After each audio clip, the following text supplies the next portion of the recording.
It's a pleasure to be with you Welcome. today. Get Members of the yourself committee. settled in. Thank you very much. You can begin your testimony whenever you're ready. Okay, thank you. I've been introduced as Avocado, Stephen I'm Avocado.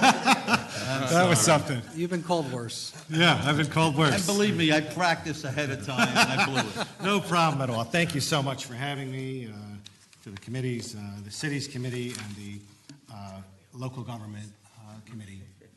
Very important jurisdictional committee for county government, the regional governments of New York State. So, Mr. Chairman, it's about 5 after 12. The committee is very busy. How much time would you like to allocate to me? Do I have time to read my testimony? Absolutely. Very good. Okay. So I'd like to thank Chair Magnarelli in his absence. I understand he had a personal situation happen, and I'd like to thank Chairman Benedetto for holding this hearing today. I've got some brief remarks in regards to providing feedback on the Municipal Restructuring Fund and the Municipal Consolidation Competition. I'd like to, at the outset, a lot has been said about the numbers of local governments in this state.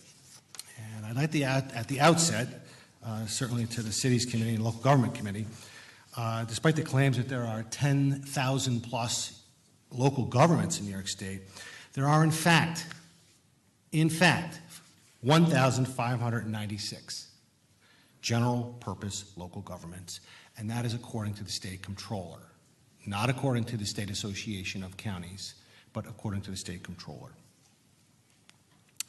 And I think it's important to understand those words, general purpose local governments. We do everything pursuant to our home rule powers, in addition to the powers given to us by the state of New York, general purpose local governments.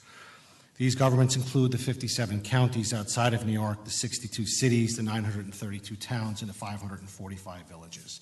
There are also 1,600 special districts, special purpose local governments, 1,600 special purpose local governments. And this will be important in a minute as I try to reach back into history and bring it to today.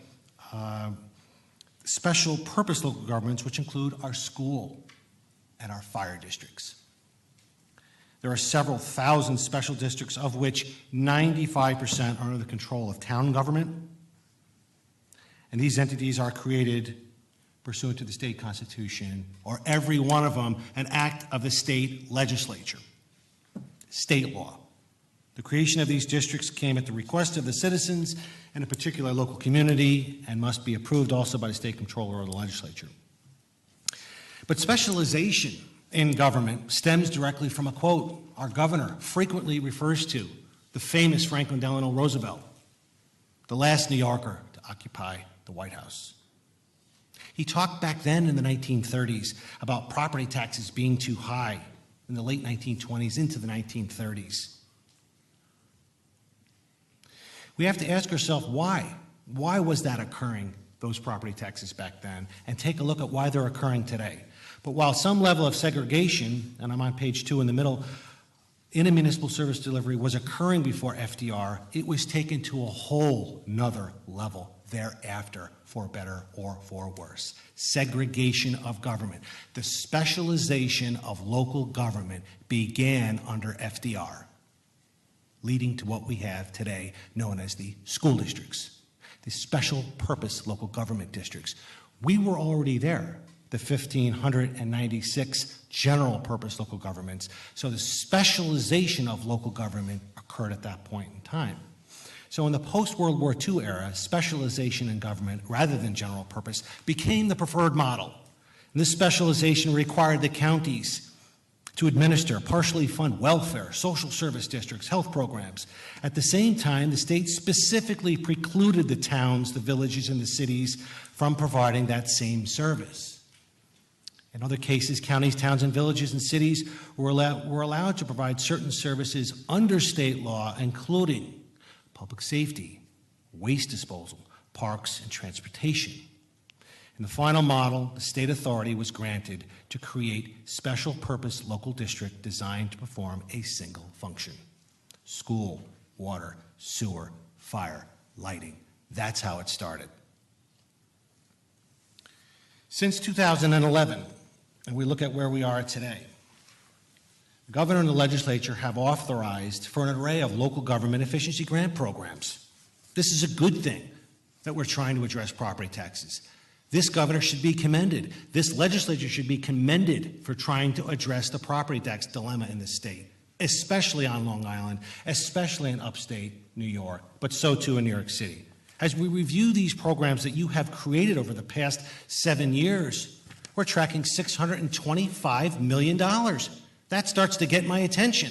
$625 million has been authorized over the past 7 years. On page 3, we call to your attention a chart detailing over the years the appropriations. But of these appropriations, only a small portion of funding has actually been awarded, and even less spent. In this regard, we asked for the dual committees of cities and local government to help us determine how much of the authorized spending actually occurred. Perhaps there should be an improved reporting requirement from the Department of State to the state legislature that will help all of us in this room and those of us around the state to help understand which program is working and why. Some of the unaccounted spending is likely due to the fact that the programs are new and had to be implemented, as we heard from the town of Chemung official just before me. But we also believe the state may have hindered the true potential of these programs. Some of the things from the county's perspective that might limit further participation are on page 3 at the bottom. Local governments are ineligible to apply to the $35 million that is available under the Citizens Reorganization Program. This was nearly half of all funding available each year from 11 through 16. For 2017 and 18, only 10% of this government consolidation shared services funding is available to local governments. We're not sure how much is actually spent against that $35 million each year, but we suspect it's very small. Program parameters, as you've been hearing, have been altered on a recurring basis as the focus or the goals of the program continue to change. Some programs were reformulated with new names. Control of the funds shifted among state agencies. The Department of State programs are reformulated. Funding is rolled into the Financial Restructuring Board, cutting counties off from this resource, mainly because the grants were too small for a typical county to make a substantial difference. On page 4. Of the $150 million appropriated in the 15-16 budget for the Municipal Restructuring Fund, $125 million was reprogrammed for other initiatives by the governor before local governments could even apply for the funding. The 17-18 budget, as we know of today, is not funded, and there is no new funding for the Municipal Restructuring Fund grant program at all. Some counties have applied for the Municipal Restructuring Fund grants, and based on a quick survey we did, we have found the Department of State to be of excellent character and excellent public officials truly trying to make a difference in helping to explain the rules, helping them structure the county request, and assist in their application process. They are to be commended. However, many felt that even with the assistance by the Department of State, the decisions could take a long time to get approved. Time from grant award to contract was cited as very long. Some applications are delayed until the proposal can be put into a Department of State format, and we heard about that just before me. We believe some counties would prefer to submit a proposal and start the process using it as a working document so that grant funds and planning can get underway. Others found it too cumbersome and didn't apply at all. Others found the process to be accommodating, but suggested that some automated process be implemented so an applying entity knows the plan they submitted was received. Also, for complex applications like wholesale countywide consolidation of a municipal function, the $50,000 limitation for a planning grant was insufficient to do a comprehensive, in-depth research and review necessary. On the competition, the municipal consolidation competition, we're not sure, again, how many counties may enter this competition. We have encouraged them to do it. We have encouraged them to look at this. But the criteria that one of the participants must be willing to consider a dissolution of the municipality narrows the potential pool of applicants significantly. Similarly, knowing the complexity of merging larger municipalities, many counties believe that you would have preferred to be pretty far along in this consolidation process, possibly years into review and study, to even be in a position to apply for the competition. Yet another shared services proposal appears in the state budget in closing on page 5. Under this 8-17-18 budget proposal, the chief executive officer of each county must prepare a savings plan for shared services among the county, cities, towns, and villages, convene all stakeholders, not just the 1,596, not just the 1,600 special purpose, but apparently all of the taxing jurisdictions, convene them all to develop a consensus plan to be voted on by that county legislative body and then sent to the referendum of the people. If that is your wish, if the case has been made that the property taxes of this state are due to the inefficiencies of local government, then you should pass this law.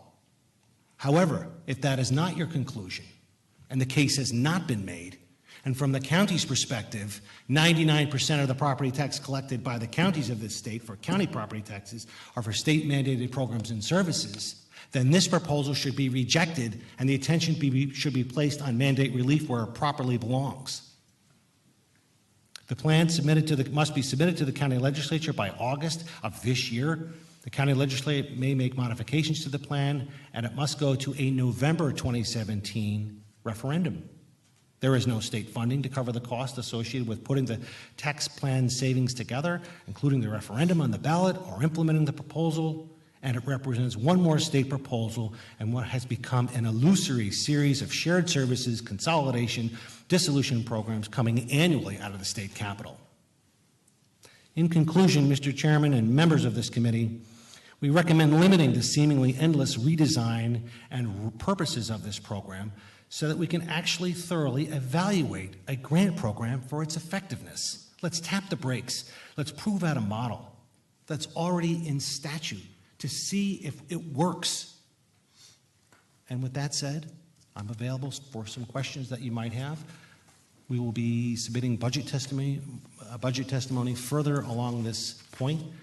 But I think the attention, again, by our governor, by our state legislature on property taxes and efficiencies in local government is a good one.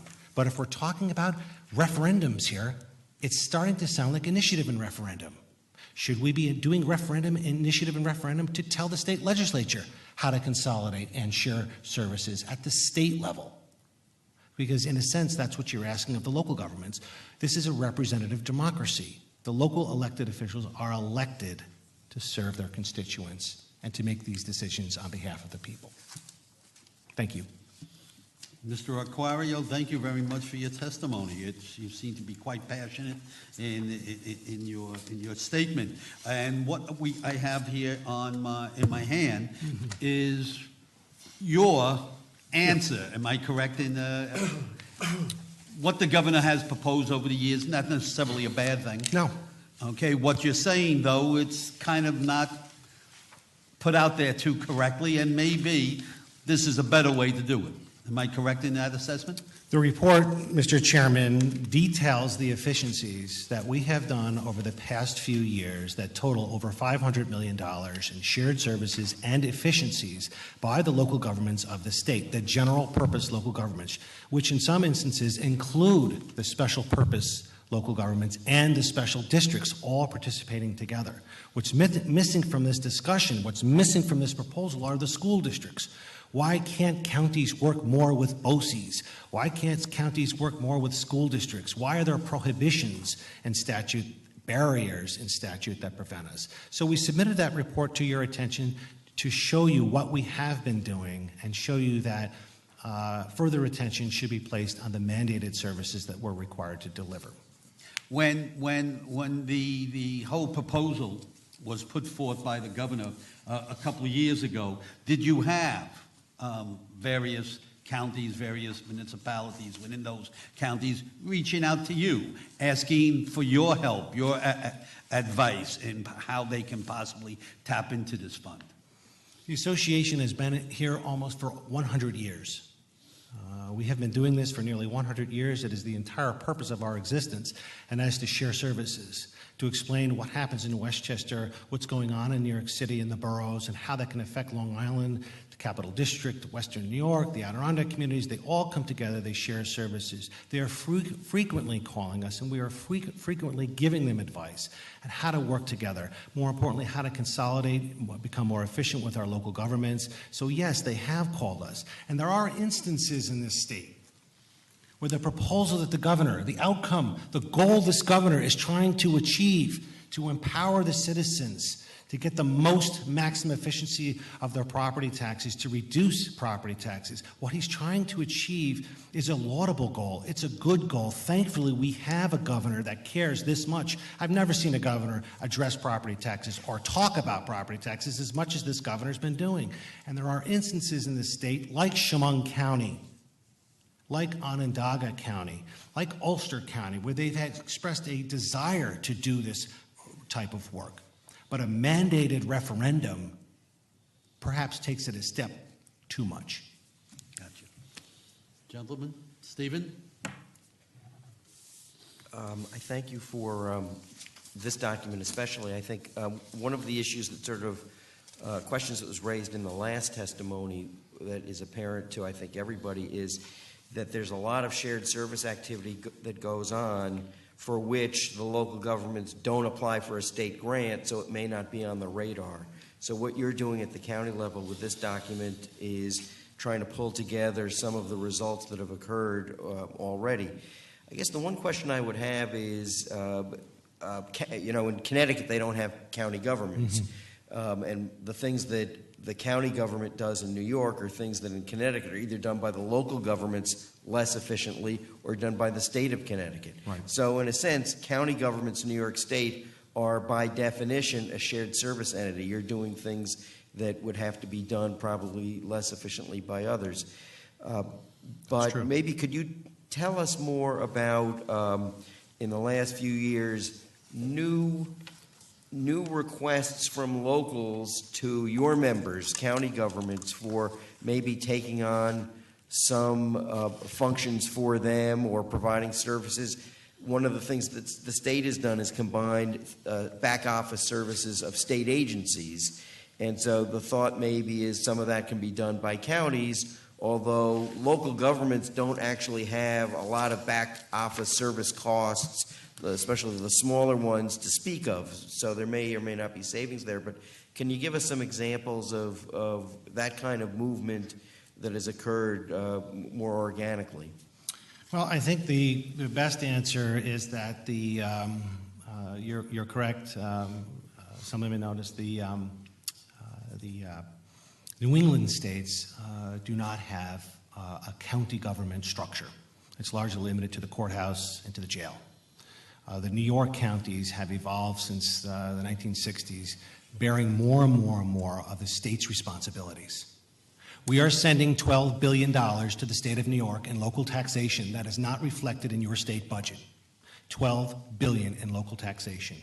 You can add up the 3,000 counties across America, 3,000 counties, combine their county share of Medicaid, and the New York County share far surpasses that altogether, just our local share of Medicaid. The costs that we bear on behalf of the state are unlike any state in the United States. So with that backdrop, there are recent efforts on purchasing, group purchasing. Models are continuing to evolve on shared services and efficiencies with local bids, counties putting out a bid, gasoline, asphalt, salt. You have the state contract and you have county contracts. Telecommunications, so purchasing is a big one. There are other areas such as workers' compensation and health insurance, which are barriers in state law where we cannot work together. Can't work with BOCES. Those are the requests that we are hearing. How can we work more together amongst ourselves by breaking down some of these state barriers in statute while protecting the taxpayers and putting in appropriate safeguards if we are going to do such things and working together in health insurance, workers' compensation? The procurement, the models exist already. We already have piggybacking statutes that were passed recently by this state legislature, giving us that flexibility. Automobile fleets. are other areas that continue to come up in ways that we're becoming more efficient in not buying cars and sharing trucks, heavy equipment back and forth between the two entities. Thank you. One last question. Has there been much activity, especially some of your upstate member counties, of counties trying to combine services more than one county where they had not done that before? Yes, we are seeing counties come together on a regional basis with public health functions, medical examiner functions, and saving taxpayer dollars. 911, emergency communication, we're seeing regional rings come together. Instead of one particular county, we're now seeing 6, 8 counties come together in a regional shared services, regional ring, which can include other units of general purpose local governments and not just the county. So the public health function, the 911 services are two ones that come out off the top of my head. But in the report that we gave you, there's lots of great ideas to be shared with all these municipalities across the state of all these things that are working right here in Albany County and what's working in Rensselaer or Westchester. If we could just find a way to share these types of services, we can continue to bring efficiencies all over the state. Steve, thank you very much for your advocacy over many years and your testimony today. Thank you for having me. Thank you, Assemblyman. Mr. Buckwall? Mr. Chairman? There we are. Thank you, Mr. Chairman. Thank you, Mr. Aquario. You raised an issue, I think, in the right way, which is the interaction between general purpose governments and special levels of government, including particularly school districts. In regards to the recent executive budget proposal for shared service savings plans, I've seen a lot of discussion essentially complaining about the lack of inclusion of, for example, school districts, library districts, and so forth. But that discussion is often focused on why isn't the burden of developing these plans shared to those other levels of government? And you brought it up in, I think, the right way, which is why aren't we discussing more the opportunities to share services and provide savings to taxpayers? I come from the city of White Plains, where during my time on the White Plains Common Council, we actually established a shared services committee between our city and our school district, because there are functions that the school district performs that are far more like a municipal function, things like snow cleaning services, vehicle repair services that we were able to do more efficiently at the city level. And of course, our city library is not an independent district. I presume, like in most cities, the library can be part of the municipal government, the general government, and we have a fantastic library in White Plains that the city gladly takes both responsibility and credit for. So I wonder, when you talk about the sort of state barriers to involvement across types of governmental entities, particularly across the general government to special district boundary. I wonder if you could talk about, one, the barrier created by the new proposal, because it doesn't seem to allow the opportunity for finding those savings for property taxpayers, in a way that goes across that boundary. But more generally, you talked about state barriers that exist in statute.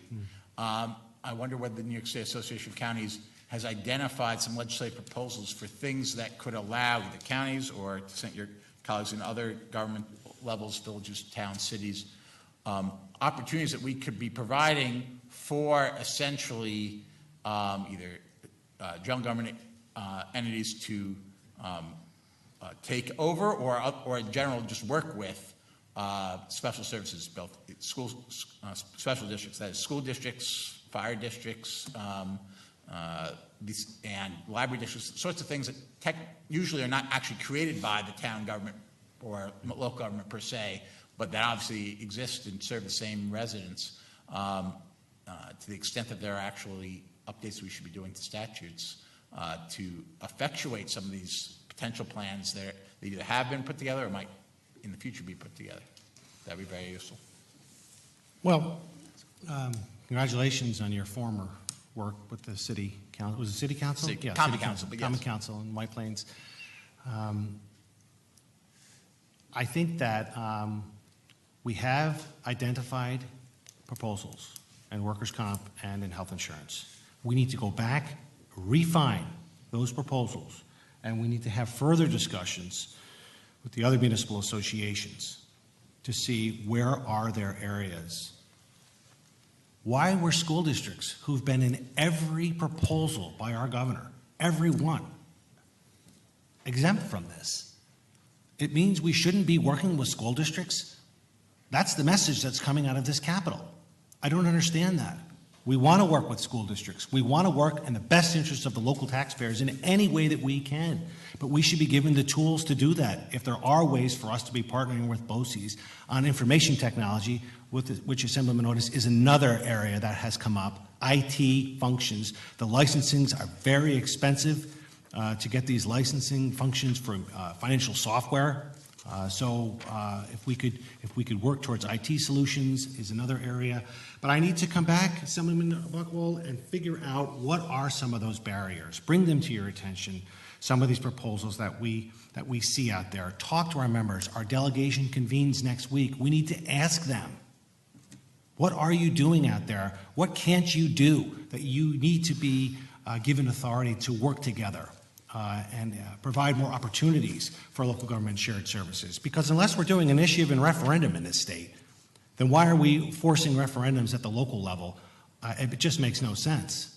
We should be providing opportunities to work together and break down barriers to get that. So I have a challenge. I have to look into those statutes and see what's working, what's not working, and how can we best work together. Thank you very much. Thank you, Mr. Chairman. Thank you, Mr. Chairman. Steve, thank you for being here. I guess a couple different things. And first of all, I thank you for your impassioned comments. You've been at this a bit of time. We've worked together in many different venues. And the interesting part is it's always difficult to say, well, it could have been much worse. I think of the work with NYMER over the years with these towns, associations, and cities and villages to provide, decent, if not strong, property and casualty insurance when there was no market and costs were astronomical. And that's, 20 some odd years now? Yeah. Right? So, 1990. contrary to what some people may think, local governments at all spectrums have been working closely together, much like our former speaker had mentioned earlier, because it's just good business sense. And it's need. And it wasn't done to raise a flag. It was done to provide taxpayers benefits and allow government to operate.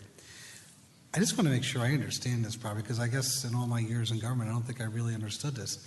So you're not allowed, counties are not allowed to engage in a contract with school districts for any shared services?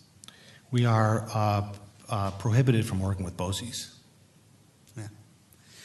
I've always found... There's a prohibition in statute. It just makes no sense. Yeah, I've always found it troubling that local governments can't work with BOCES, either cities particularly for the non-public facing type items, the back office type arrangements. Our previous speaker spoke about the challenges of the AUDs not being updated to the state controller's office. Well, part of the problem is not every municipal entity can hire a full-fledged financial person to do that. I'm thinking the smaller governments. It would be ideal to be able to provide that service. So I find that frustrating. It's not just counties then from what you're saying, but you gave the example. I appreciate that. The proposal on this referendum I find kind of interesting because, basically the comment could be, well, the public made a decision, they moved on. Technically, that's what could happen. I can speak for the counties I represent, the municipal leaders, county executive, county ledge, county supervisors, all have good working relationships amongst each other. But I don't know if that's the case throughout the state. Would you agree with that there may be some counties where municipal leaders and the county executive or the legislature don't have a good working relationship? Well, a property tax cap that's imposed everywhere outside of New York City has put a lot of pressure on fiscal budgets. And there may be instances in certain areas where a county executive may not get along with a particular mayor or may not get along with a particular supervisor. We have counties in central New York that are reducing their sales tax distribution to the villages, and the villages and the county executive are at total odds against each other. So, yeah, there are instances where there is disagreement amongst the local government There's bodies. underlying friction, let's put it that way. Ongoing friction, yeah. Underlying friction. And I guess, my concern would be, because at the end of the day, I agree, the governor has been very clear, as many of us have been, about the undue burden of property taxes. And at the end of the day, we want results, we don't want talk, right? We want to see some action. My concern in this proposal, and you mentioned in your testimony that the county executive, and it's not just the executive, I represent Saratoga County, so it'll be the supervisors, but they would consult with the municipal leaders. Correct. But in the legislation, is it required they consult with municipal leaders, or is it just inferred? Because my reading of what I've read so far is that they would consult with members of the community, which is not just relegated to municipal officials. I think it is subject to some degree of interpretation. I read it that the county could advance a proposal without any approval of the municipal leaders within the county. If the county wanted to take over the Parks Department of the city, it could do that. Yeah. It could put that right before the county legislature and put it before the people for a vote, even though the city council votes against it locally and is against it. I think that's the intent here. And I guess if you look at the Constitution and you look at the statutes today, we already have this authority on the dual referendum. You can merge functions. You can consolidate functions. You need a dual referendum, the people of the city and the people of the county. You have to pass both entities. This proposal, you don't have to do that. I don't know if it's constitutional. It raises constitutional challenges. Issues arise. Is this constitutional, this action? Well, my concern, too, is that, you're basically talking about approving something by August to vote on in November. And is that enough time, and are the resources there for the county and, I guess, the local governments to educate the public on the merits of this proposal? Not to sway them one way or the other, but to educate them. I wonder if that time frame, without any resources, and once again, not even knowing what's going to be in the pie, but presenting the pie, is it going to be something that's going to be meaningful? And I say that under the backdrop of the fact that just this past 2 or 3 weeks ago, another village dissolution vote was underway. And I think right now, the last 11 or 12, I think maybe one has passed, and that was several years ago. It does not seem like the public is really, they're concerned about property taxes, but they're not really excited about these, we'll vote on these things and not know what we're talking about. Do you get that sense?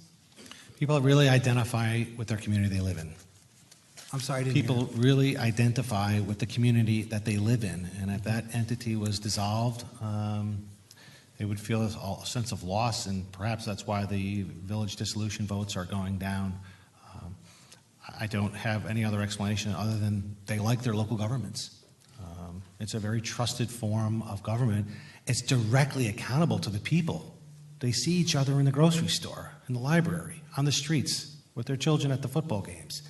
So it's a very accountable form of government.